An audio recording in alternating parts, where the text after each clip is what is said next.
morning student. Today our topic is the Constitution Assembly. Constitution assembly, जैसे कि मैंने इससे पहले भी आप लोगों को बताया था कि हमारा जो संविधान है, जो कॉन्स्टिट्यूशन है, किस तरीके से बना और उसके सामने क्या क्या प्रॉब्लम्स आई, जो कौन सी चुनौतियां थी वो आई। कल मैंने आपको उस वीडियो में पढ़ाया था। आज हम पढ़ेंगे द कॉन्स्टिट्यूशन असेंबली। असेंबली मतलब एक संविधान बनाने वाले जो ग्रुप होते हैं, जो मेंबर्स होते हैं, उन्हें असेंबली बोला जाता है। ठीक है। Who were the makers of constitution. Constitution बनाने वाले कौन कौन लोग थे, मेकर्स थे। How did they made it, और वो किस तरीके से कॉन्स्टिट्यूशन बना, आज हम उसके बारे में जानेंगे। जैसा कि अब है कॉन्स्टिट्यूशन असेंबली। जैसा कि आप सभी जानते हो कि कॉन्स्टिट्यूशन असेंबली के जो हेड थे वो डॉक्टर राजेंद्र प्रसाद थे, जो हमारे फर्स्ट प्रेसिडेंट बने थे। उसमें क्या हुआ, कॉन्स्टिट्यूशन असेंबली में क्या है, इलेक्शन।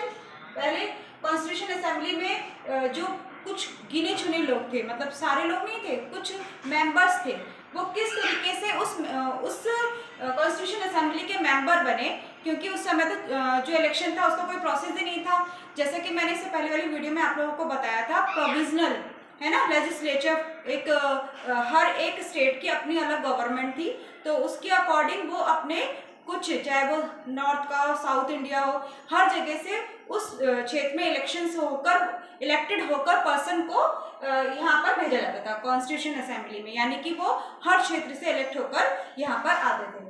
अब इलेक्शन रिप्रेजेंटेशन जुलाई 1946 में स्टार्ट हुआ था। उसकी फर्स्ट जो मीटिंग थी वो दिसंबर 1946 में स्टार्ट हुई थी, यानी कि जो हमारा कॉन्स्टिट्यूशन था उसको बनाने की जो प्रोसेस था वो दिसंबर 1946 में चालू हो गया था। अब है पार्टीशन। अब दिसंबर 1946 में हमारा पार्टीशन नहीं हुआ था, लेकिन partition division of constitution assembly. अब क्या हुआ कि जब हमारा नेक्स्ट ईयर 1947 में हमारा जो देश था वो भारत और पाकिस्तान डिवाइड हो गया 1947 में। अब क्या हुआ कि उससे पहले जब हमारा देश डिवाइड नहीं हुआ था, उससे पहले 389 जो इलेक्टेड पर्सन थे, जो हर एक प्रोविजन से आए थे, तो 389 थे। लेकिन जब पार्टीशन हुआ तो उसमें से कुछ लोग पाकिस्तान चले गए, तब वो वहां का कॉन्स्टिट्यूशन बनाएंगे, इंडिया का कॉन्स्टिट्यूशन तो बनाएंगे नहीं। तब क्या हुआ, अब यहाँ पर जो कॉन्स्टिट्यूशन बनाने के लिए जो मेंबर्स थे वो 299 मेंबर्स थे, जिन्होंने हमारा कॉन्स्टिट्यूशन बनाया। अब हमारा कॉन्स्टिट्यूशन, इस पर डिबेट चलता रहा, ये नहीं कि एकदम ही गए और लिखना शुरू कर दिया और हमारा कॉन्स्टिट्यूशन बन गया, उसमें भी बहुत लंबा समय लगा। जो हमारा कॉन्स्टिट्यूशन 1947 दिसंबर से स्टार्ट हुआ लिखना, उसके ऊपर डिबेट हुए, लगभग 2000 से अधिक डिबेट हुए। तो उसके बाद एडॉप्शन कैसे किया और इम्प्लीमेंटेशन कैसे किया। एडॉप्शन हमने 26 नवंबर 1949 में, देखिए 46 में स्टार्ट हुआ, 49 में, इतना लंबा समय लगा उसमें बनने में। तब यहाँ पर आकर 26 नवंबर 1949 में हमारा जो कॉन्स्टिट्यूशन था वो बनकर रेडी हो गया। अब बनकर तो रेडी हो गया, लेकिन लागू कब किया गया, इम्प्लीमेंटेशन कब हुआ, 26 जनवरी 1950 को। ऐसा क्यों हुआ, ऐसा हमारे दिमाग में भी एक सवाल आता है कि ऐसा क्यों हुआ।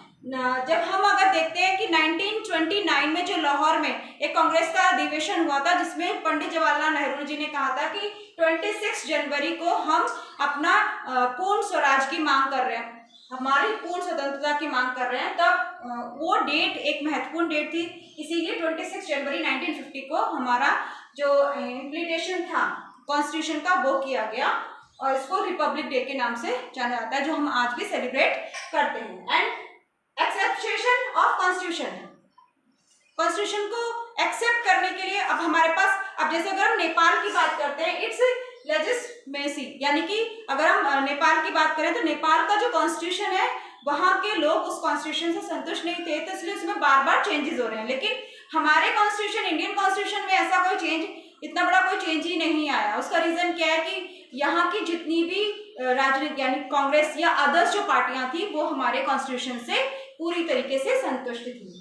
Constitution assembly represented the people of India, और वो पूरा इंडिया के, चाहे वो नॉर्थ में हो, साउथ में हो, ईस्ट में हो या वेस्ट में हो, सभी एरिया से प्रोविजनल लेजिस्लेटिव से वो इलेक्ट होकर आए थे, यानी कि वो सभी लोगों का रिप्रेजेंट कर रहे थे, इंडिया के सभी लोगों को। And last process by which it was made, और जब ये बना तो जैसा कि मैंने बताया कि कॉन्स्टिट्यूशन असेंबली के जो हेड थे वो राजेंद्र प्रसाद थे, लेकिन जो कॉन्स्टिट्यूशन का जो ड्राफ्टिंग हुई, जो उसका प्रारूप तैयार किया गया, जैसे कहते हैं कच्चा चिट्ठा, जैसे कि अगर हमें कहीं पिकनिक पे जाना है तो हमारी पहले से प्रोसेसिंग होती है ना कि हमें किस एरिया में जाना है, वहां जाने के लिए हम बाई बस जाएंगे, ट्रेन जाएंगे, प्लेन जाएंगे, या वहां पर हम कहाँ रहेंगे, हमारा कितनी कॉस्ट खर्च होगी, इस तरीके से एक ड्राफ्टिंग होती है। तो वो ड्राफ्टिंग बनाने के लिए जो हेड थे वो डॉक्टर भीमराव अंबेडकर थे। और उसके बाद भी उसमें बहुत सारे डिबेट चलते रहे कि इस कॉन्स्टिट्यूशन में अगर हमें ये वाला लीगली कुछ ऐसा कॉन्स्टिट्यूशन बनाना है तो उस पर पूरा वाद विवाद हर तरीके से उस पर डिबेट चलता रहा। उसके बाद हमारा कॉन्स्टिट्यूशन बनकर रेडी हुआ।